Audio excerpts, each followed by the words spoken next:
किस तरीके से तैयारियां हैं और कैसी सुरक्षा व्यवस्था रहेगी?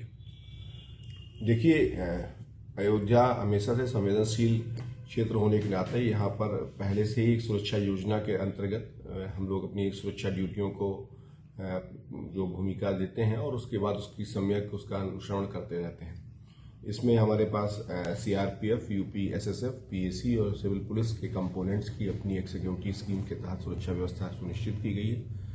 इसमें विभिन्न तकनीकी आयामों का भी समावेश किया गया है और हमने इसमें फोर्स मल्टीप्लायर्स को भी जगह जगह पर ऐड किया हुआ है और उस समेकित रूप से उद्देश्य ये है कि हम सुरक्षा व्यवस्था सुदृढ़ करें और साथ साथ जो श्रद्धालु आ रहे हैं उनके साथ एक बेहतर व्यवहार लोग फोर्स के लोग कर सकें, इसके आशय का व्यवहारिक प्रशिक्षण भी कराया गया है।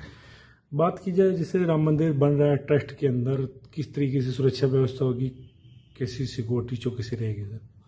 देखिए, सुरक्षा हम लोगों ने जो इसमें पूरी की पूरी जो हमारी नई सिक्योरिटी प्लान है उसके तहत कोई भी व्यक्ति जाएगा तो उसे एक फैसिलिटेशन सेंटर है उसके तहत गुजरना होगा, सिक्योरिटी चेकअप्स हैं उसके तहत उसके जाना होगा।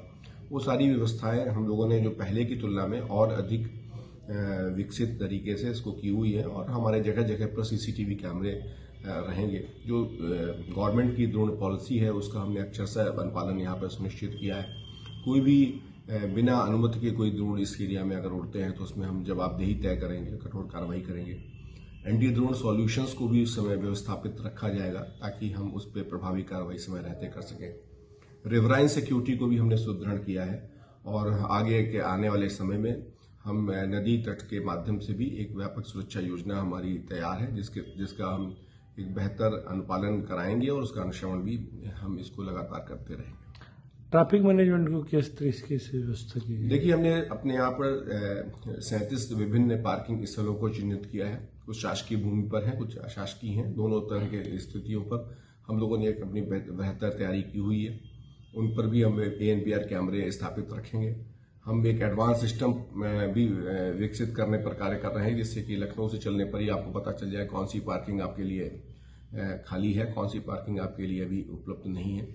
हम उसी तरीके से ट्रैफिक मैनेजमेंट सिस्टम करेंगे। डिफरेंट स्क्रीन्स के माध्यम से भी लोगों को इस तरह से अवगत कराया जाएगा कि उनको किस तरफ जाना ठीक रहेगा। समय समय पर एडवाइजरीज हमारी वेबसाइट के माध्यम से जो कि हम उसको भी लोगों को बताते रहेंगे और विभिन्न चैनल्स के माध्यम से भी। तो कुल मिलाकर के जो पीक डेज हैं जहां पर हम ट्रैफिक डायवर्जेंस अपने रखते हैं मेलों के दौरान, वहां पर हम करेंगे।